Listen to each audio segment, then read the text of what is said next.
तरफ से भी राम राम। जय जय राम। कृष्णाय वासुदेवाय हरे परमात्मने प्रणतः क्लेशनाशाय गोविन्दाय नमो नमः। जय जय राधा वल्लभ श्री हरिवंश, जय जय श्री वृंदावन श्री वनचंद, श्री कृष्ण गोविंद हरे मुरारे, हे नाथ नारायण वासुदेव। राधे कृष्ण कृष्ण कृष्ण राधे राधे, हरे राम राम राम हरे हरे, हरे कृष्ण कृष्ण कृष्ण हरे हरे, हरे राम राम राम हरे हरे।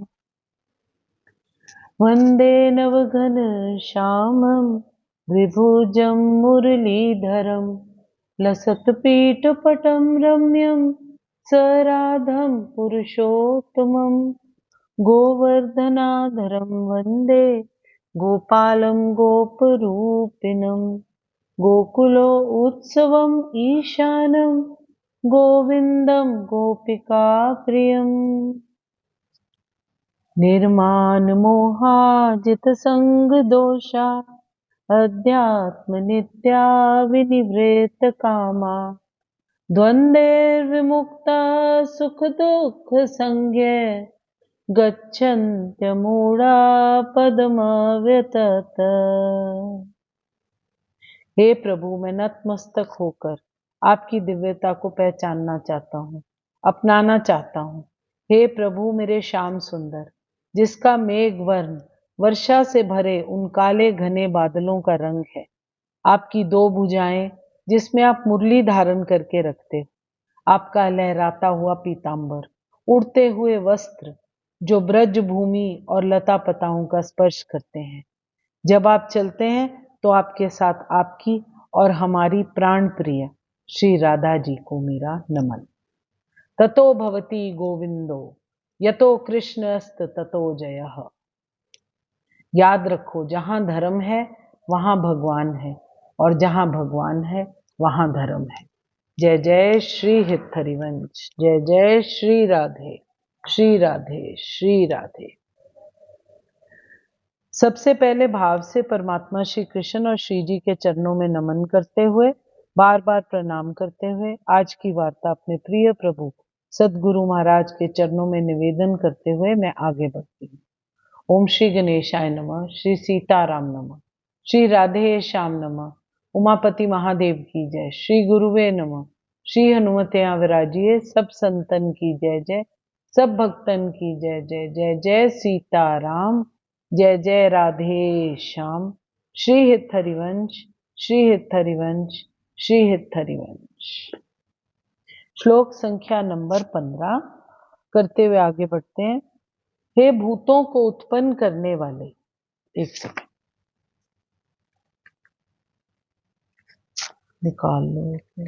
हे भूतों को उत्पन्न करने वाले, हे भूतों के ईश्वर, हे देवों के देव, हे जगत के स्वामी, हे पुरुषोत्तम, आप स्वयं ही अपने से अपने को जानते हैं। हे पुरुष, हे सबके उद्गम, हे समस्त प्राणियों के स्वामी, हे देवों के देव, हे ब्रह्मांड के प्रभु, निस्संदेह एकमात्र आप ही अपने को अपनी अंतरंगा शक्ति से जानने वाले हैं। अब सपोजिंग हम कोई बोझ उठा रहे हो अपने हाथ में या कुछ, तो केवल हम ही को पता होता है कि हम कितना बोझ अपने हाथ में उठा सकते हैं, और हम बोल देते हैं कि इससे ज्यादा मैं नहीं उठा सकता। अब भगवान जी को यहाँ पर अर्जुन कह रहे हैं कि मैं इमेजिन ही नहीं कर सकता कि भगवान जी आपकी थ्रो या आपकी सत्ता कहाँ तक है। अर्जुन श्री कृष्ण को भूतों को उत्पन्न करने वाला कहते हैं। भूत मतलब जो कुछ भी हमको दिखाई देता है, दुनिया, ये सारी दुनिया, वो सारी सृष्टि, वो कह रहे हैं भगवान जी आप इन सब भूतों के ईश्वर हैं। आप स्वयं में ही अपने से अपने के स्वामी हैं। श्री कृष्ण तो हमारे अंदर रहते हैं, हमारे अंदर वो भाव जगाते हैं ताकि हम उनकी असलियत को समझ सकें, उन्हें जान सकें। और अपने से ही अपने को जानना परमात्मा को जानना कहा जाता है। भक्ति से जो परमात्मा के संसर्ग में रह जाता है वो परमात्मा को पहचान सकता है, वरना नहीं पहचान सकता। अर्जुन यहाँ पर श्री कृष्ण को भूतों को भी उत्पन्न करने वाले कहते हैं। हे देवों के देव, हे पुरुषोत्तम, हे जगत के स्वामी। आप स्वयं ही अपनी ग्रेटनेस पर कैप लगा सकते हो, अर्जुन कह रहा है। सिर्फ आप ही को पता आप कितना ऊंचा उछल सकते हो, मैं तो नहीं जान सकता। आम आदमी आपके विस्तार को कैसे जान सकेगा? आप तो स्वयं ही अपने से अपने को जानते हैं। श्री कृष्ण हमारे अंदर बसे हैं, अंदर रहकर वो भाव जगाते हैं, हमें जिज्ञासु बनाते हैं और हम उनके बारे में और जानने के इच्छुक हो जाते हैं और जानने की हम कोशिश करते हैं। जो उत्पत्ति और प्रलय को, भूतों के आने और जाने की विद्या और अविद्या को जानता है, उसको हम भगवान कहते हैं। जो उत्पत्ति और प्रलय को, भूतों के आने और जाने की विद्या और अविद्या को जानता है, उसे भगवान कहते हैं। इसीलिए परमात्मा श्री कृष्ण परमेश्वर है। श्लोक संख्या नंबर 16। इसलिए आप ही उन अपनी दिव्य विभूतियों को संपूर्णता से कहने में समर्थ हैं, जिन विभूतियों के द्वारा आप इन सब लोकों को व्याप्त करके स्थित हैं। कृपा करके विस्तार पूर्वक मुझे अपने उन दैवी ऐश्वर्यों को बताइए, जिनके द्वारा आप इन समस्त लोकों में व्याप्त हैं। ज्ञान का मार्ग बहुत कॉम्प्लिकेटेड है। जो इसको जानना चाहता है वो इसमें रुकता नहीं है और आगे और ज्यादा इंक्विजिटिवनेस से ज्ञान के मार्ग में आगे बढ़ता जाता है। अब अर्जुन भी परमात्मा के बारे में जानने में बहुत ज्यादा इच्छुक होते जा रहे हैं, पर उनको कहीं थोड़ा सा एक क्लेश मात्र भी आप कह लो शक है। इसीलिए वो भगवान जी को कह रहे हैं, केवल आप ही अपनी दिव्य विभूतियों को जानते हैं परमात्मा, और कोई इनको नहीं जान सकता। इन्हीं से आपने सब कुछ क्रिएट किया है, सब कुछ बनाया है, और इन्हीं से आपने इस सृष्टि को स्थित करके रखा है। अर्जुन भगवान जी की विशेषता के बारे में और जानना चाहता है। इसके दो रीजंस हो सकते हैं। एक तो अर्जुन हम पर एहसान कर रहा है, क्योंकि अर्जुन तो पहले से ही परिपूर्ण है। अर्जुन को तो किसी चीज की कोई कमी है ही नहीं। वो तो जानता है कि परमात्मा सब कुछ है, उनकी विभूतियों के विस्तार के बारे में उसको तो पता है, परंतु वो हम पर एहसान कर रहा है। उसको मालूम है हमको कुछ नहीं पता परमात्मा के बारे में, हम भगवान जी की ग्रेटनेस के बारे में सोच भी नहीं सकते। इसलिए अर्जुन एक कदम नीचे उतरकर हमारे लिए ये सवाल भगवान जी से पूछ रहा है कि आप अपनी विभूतियों के बारे में, हे परमात्मा, मुझे और बताइए। और दूसरा रीजन इसका ये हो सकता है, जब हमारे कानों में एक बहुत मधुर सी ध्वनि पड़ती है, कोई बहुत सुंदर गाना हमारे सामने गाता है या कोई अच्छी बात हमारे सामने करता है, तो ऑटोमेटिकली हमारे, जैसे कोई वक्ता ऐसा होता है जिसकी मैं कहती हूँ जैसे प्रेमानंद जी हैं, अमरीश जी महाराज हैं, हमारे महाराज जी हैं, और जैसे इंद्रेश जी हैं, आपका मन करता है बार बार उनकी बातें सुनने को, क्योंकि वो दिल में कहीं जाकर बहुत मधुर लगती हैं। इसीलिए अर्जुन शायद भगवान जी के मुंह से सुन रहा था सब कुछ। वो भगवान जी की विशेषता के बारे में, उनके बारे में और उनके मुख से सुनना चाहता है। उसके कानों को बहुत अच्छा लग रहा है, उसकी आत्मा को बहुत शांति पहुंच रही है, इसीलिए अर्जुन जानना चाहता है। उसको पता है कि अपने बारे में केवल परमात्मा ही उसको बता सकते हैं और कुछ नहीं। और वो अपना जो चित्त है पूर्ण रूप से परमात्मा में स्थित करना चाहता है। इसीलिए वो बार बार परमात्मा से परमात्मा की बात करता है। जो समस्त प्राणियों को उत्पन्न करने वाला हो उसको हम भूत भावेन कहते हैं, परमात्मा भूत भावेन। समस्त लोकों में जो पदार्थ तेज, बल, विद्या, ऐश्वर्य, गुण और शक्ति आदि से संपन्न है, उसको दिव्य नाम कहा जाता है। भगवान जी दिव्य हैं, उनको पूर्णता से आप ही कहने में समर्थ हैं। वह सब विभूतियां तो परमात्मा जी आपकी ही हैं, इसलिए आपके सिवाय कोई दूसरा आपको पूर्णता से नहीं जान सकता, कंप्लीटनेस से नहीं समझ सकता। जैसे हम अगर किसी के बारे में बोलते हैं, अच्छा वो बंदा कभी झूठ नहीं बोलता, भाई वो कभी झूठ नहीं बोलता, बस ये कहकर हमारी स्टेटमेंट खत्म हो जाती है। परंतु जब वो बंदा अपने बारे में बताता है कि मैं झूठ नहीं बोलता, तो वो परमात्मा, वो जो व्यक्ति होगा, वो इंसिडेंट्स आपको बताएगा कि मैंने ये मेरे सामने चैलेंजेस आए, पर मैंने कभी इस जगह पर मैं फिसला नहीं और मैंने कभी झूठ नहीं बोला। ऐसे ही वो बोल रहे हैं कि भगवान जी केवल पूर्णता से अपने बारे में जानते हैं और वो ही पूर्णता से अपनी विभूतियों के बारे में हमको अवगत करा सकते हैं। इसलिए भी आपके अतिरिक्त कोई भी दूसरा व्यक्ति उनका पूर्णता से वर्णन नहीं कर सकता। अर्जुन परमात्मा से नतमस्तक होकर कह रहा है कि कृपया आप ही अपना वर्णन कीजिए परमात्मा, मैं तो आपके बारे में नहीं जानता। मैं केवल इसी लोक में स्थित आपकी दिव्य विभूतियों का वर्णन नहीं सुनना चाहता हूँ। मैं आपकी उन समस्त विभिन्न विभूतियों का पूरा वर्णन सुनना चाहता हूँ, जिनसे विभिन्न रूपों में आप स्वर्ग आदि समस्त लोकों में परिपूर्ण हो रहे हैं। अब वो बोल रहा है कि भगवान जी केवल जगत की बात नहीं है, ये तो खेल ही तीन दुनिया का है, और मैं आपको उन सब को लेकर, उन सब को साथ में मिलाकर जानना चाहता हूँ। श्लोक संख्या नंबर 17। हे योगेश्वर, मैं किस प्रकार निरंतर चिंतन करता हुआ आपको जानूं, और हे भगवान, आप किन किन भावों में मेरे द्वारा चिंतन करने योग्य हैं। अब अर्जुन भगवान जी से क्या पूछ रहा है? कह रहा है, हे कृष्ण, हे मेरे परम योगी, मैं किस तरह आपका निरंतर चिंतन करूं और आपको कैसे जानूं। हे भगवान, आपका स्मरण किन किन रूपों में किया जाए।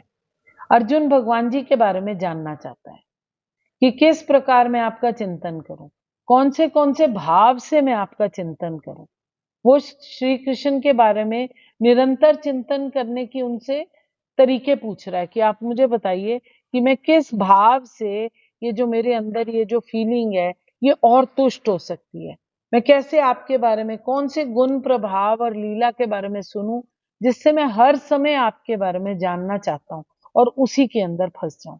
अर्जुन कहता है, मैं किन किन भावों से आपको चाहूं, कैसे मैं आपका चिंतन करूं, हर समय कैसे आपको याद करूं, किन किन भाव से श्री कृष्ण चिंतन करने योग्य हैं, क्यों हम उनकी चिंतन कर रहे हैं। अब अर्जुन जो भगवान जी से एक लाइन पहले पूछ रहा है कि आप मुझे बताओ मैं कैसे अपना प्रगाढ़ चिंतन आपके बारे में करता रहूं, उसके बाद वो ये पूछ रहा है कि आप किन किन भावों से श्री कृष्ण चिंतन करने योग्य हैं।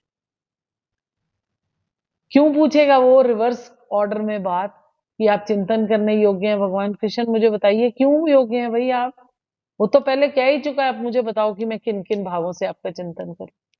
ये सब वो हमारे लिए कर रहे हैं और किसी के लिए वो कैसे उनके बारे में सोचें, ये हमको इंडिकेट कर सकता है कि ज्ञान की जो जर्नी है वो हमको कभी नहीं रोकनी चाहिए, वो चलती रहनी चाहिए। इसमें लगन और इसमें एफर्ट्स हमको लगाने चाहिए। जिज्ञासा पूर्ण ज्ञान, निष्ठा और तन्मयता से लेनी चाहिए और कुछ नहीं। अर्जुन भगवान जी से दो बातें यहां पर पूछ रहे हैं।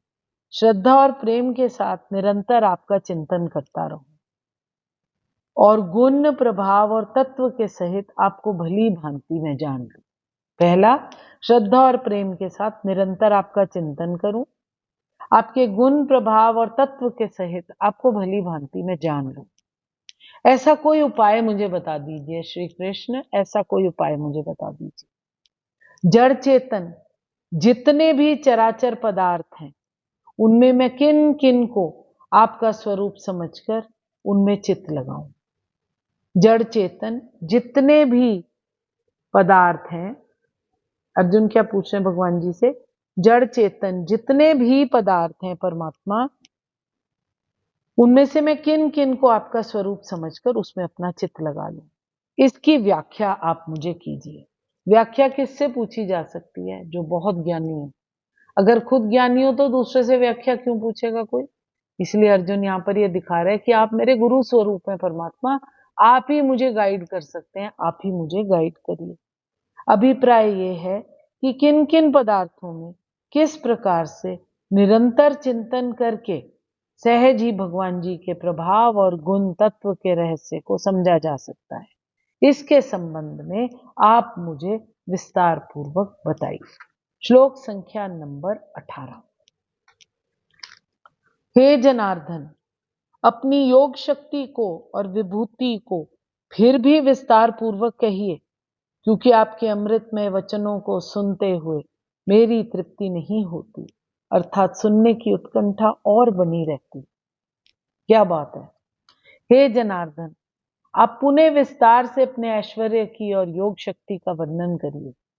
मैं आपके विषय में सुनकर तो कभी भी तृप्त नहीं होता, क्योंकि जितना आपके विषय में मैं और सुनता हूं, उतना ही आपके शब्द अमृत को चखना चाहता हूं। यही बात जो हमने पहले की थी कि भगवान जी की बातें वार्ता कान को बहुत सुकून देती हैं। इसीलिए अर्जुन क्या बोल रहे हैं, उत्तम स्तुतियों द्वारा प्रशंसित कृष्ण की दिव्य लीलाओं का निरंतर श्रवण करते हुए कभी तृप्ति नहीं होती, किंतु जिन्होंने श्री कृष्ण से अपना दिव्य संबंध स्थापित कर लिया है, वो पद पद पर भगवान जी की लीलाओं का वर्णन का आनंद लेते रहते हैं। भगवान जी उनके मन में ऐसे रम जाते हैं जैसे हम अपने शरीर से खाल को उतार नहीं सकते, वो हमारे साथ ऐसी जुड़ी हुई है। हमें ये इंडेवर हमारा होना चाहिए, हमारी ये प्रयास होना चाहिए कि परमात्मा का नाम, परमात्मा के गुण, लीला, प्रभाव हम पर दूसरी चमड़ी की तरह चिपक जाए, सिर्फ मरकर ही वो चमड़ी अलग हो, ऐसे हमसे कभी परमात्मा का नाम अलग ना हो। अर्जुन श्री कृष्ण के विषय में और विशेष रूप से उनके सर्वव्यापी रूप के बारे में और जानना चाहता है। इसीलिए वो भगवान जी से पूछ रहा, आप मुझे और बताओ भगवान जी। एक्साइटमेंट उसकी इस लाइन में पता चलती है। आप पुनः विस्तार से अपने ऐश्वर्य और योग शक्ति का वर्णन करें प्रभु। मैं आपके विषय में सुनकर तो कभी भी तृप्त नहीं होता। जितना मैं आपके विषय में सुनता हूं, उतना ही आपके शब्द अमृत को मैं और चखना चाहता हूं। श्री कृष्ण संबंधी कोई भी व्याख्यान अमृत तुल्य है, और इस अमृत की अनुभूति व्यवहार से ही की जा सकती है। आधुनिक कथाएं, अलग अलग ग्रंथ और इतिहास श्री कृष्ण की दिव्य लीलाओं के से इसलिए भिन्न है क्योंकि इन सांसारिक कहानियों को सुनने से हमारा मन भर जाता है। जो हम इधर उधर के बारे में बातें सुनते हैं, जो ये मॉडर्न बुक्स हैं, जो स्टोरीज हम सुनते रहते हैं या कुछ, उनमें कोई दिव्यता नहीं है। इसी वजह से हम उनसे बड़ी जल्दी बोर हो जाते हैं। और वो बोल रहे हैं कि ये इतिहास जो है वो श्री कृष्ण की दिव्य लीलाओं से बिल्कुल भिन्न है, बिल्कुल अलग है। क्योंकि सारी सांसारिक कथाएं जब हम सुनते हैं, थोड़े दिनों के बाद हमारा मन उससे ऊब जाता है। हर दूसरी स्टोरी सेम लगती है, मन हमारा भर चुका होता है। परंतु श्री कृष्ण के बारे में सुनने से हमें कभी थकान नहीं महसूस होती। यही वजह है कि सारे विश्व का इतिहास श्री कृष्ण और भगवान के अवतारों की लीलाओं के संदर्भों से पटा हुआ है। हमारे पुराण विगत युगों के इतिहास हैं जिनमें भगवान के विविध अवतारों के लीलाओं का वर्णन किया गया है। इन्हें जब हम बार बार पढ़ते हैं तो हमें वो विषय वस्तु हमारे लिए नवीन बनी रहती है। ये किस लिए हो रहा है? क्योंकि पूरे ज्ञान की बात हमारे मन में कभी नहीं घुसती। पूर्ण ज्ञान हम हासिल कर ही नहीं सकते। हम उनके बारे में सुनते रहते हैं और हमारी उत्कंठा उनके बारे में सुनने के लिए और बढ़ जाती है। हे जनार्दन, आप पुनः विस्तार से अपने ऐश्वर्य और योग शक्ति का वर्णन करें। मैं आपके विषय में सुनकर कभी भी तृप्त नहीं होता, क्योंकि जितना मैं आपके विषय में सुनता हूं, उतना ही आपके मुंह से कहे हुए शब्द अमृत को चखना चाहता हूं। कितनी दीवानगी है अर्जुन की आवाज में, कितनी कमिटमेंट है और कितना प्रेम भरा हुआ है। और कितना, जैसे आप आपने एक वर्ड सुना होगा जिसको हम कहते हैं अडोरेशन।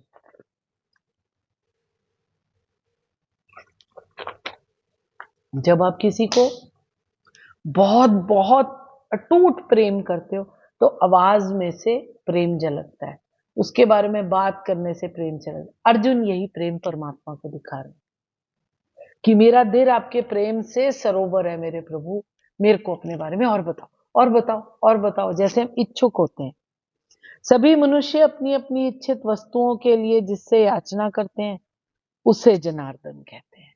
अर्जुन परमात्मा को यहाँ पर जनार्दन कहकर पुकारता है।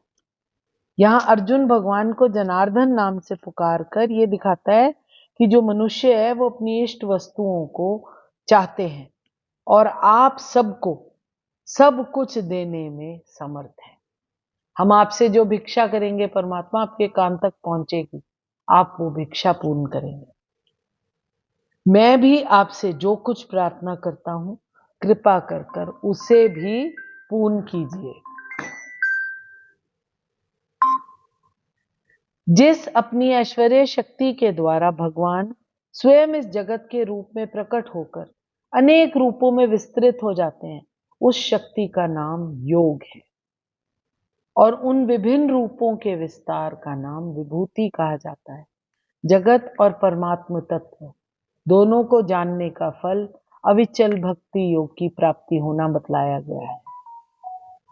आपके वचनों में ऐसी माधुरी भरी है, उनसे आनंद की वह सुधा धारा बह रही है, जिसका पान करते करते मेरा मन कभी नहीं अघाता। ये अर्जुन कह रहा है। इस दिव्य अमृत का जितना भी पान किया जाता है, उतना ही उसकी प्यास बढ़ती जा रही है। मन करता है कि ये अमीर रस निरंतर मैं पीता रहूं परमात्मा। अतएव भगवान जी ये मत सोचिए कि अमुक बात तो कही जा चुकी है अथवा बहुत कुछ कहा जा चुका है, अब कुछ और क्या कहें। बस दया करके ये दिव्य अमृत को आप बरसाते रहें। अर्जुन बोल रहे हैं कि मैं आपकी आवाज से, आपके मतलब जो आप मेरे से बातें कर रहे हो, इससे मैं कभी नहीं ऊबता, मेरी तृप्ति ही नहीं होती। सुनने के बाद तो मेरी उत्कंठा और भी बढ़ती जा रही है। क्या करूं, दया करके ये दिव्य अमृत आप मुझ पर बरसाते रहिए। 18वें श्लोक पर विश्राम करते हैं। कृष्णाय वासुदेवाय हरे परमात्मने प्रणतः क्लेशनाशाय गोविंदाय नमो नमः। आज की वार्ता श्री जी के चरणों में निवेदन करते हुए महाराज जी के श्री चरणों में प्रणाम। आपके हृदयस्थ भाव प्रभु, मेरे हित प्रभु को मेरा नमन। हे प्रभु, केवल आपकी कृपा से त्याग, ज्ञान और भक्ति की संपत्ति प्राप्त हो सकती है। जन कल्याण का पथ मिल सकता है, जीवन का लक्ष्य प्राप्त हो सकता है। मैं अनपढ़ अल्पज्ञ इस गहन विषय को छूने का साहस नहीं कर सकती थी, इतनी क्षमता नहीं है मेरी। इसमें जो त्रुटियां हैं, हल्कापन या कमियां हैं, वो मेरी अल्पज्ञता और अपात्रता के कारण है। विज्ञजन मुझे नासमझ जानकर क्षमा कर दीजिएगा। जो कुछ इसमें अच्छा है वो मेरे तात्चरण गुरु महाराज का प्रसाद है, उसे स्वीकार करिए। जय जय सीताराम, जय जय राधे श्याम। श्री हरिवंश। वीना जी, राम राम जी।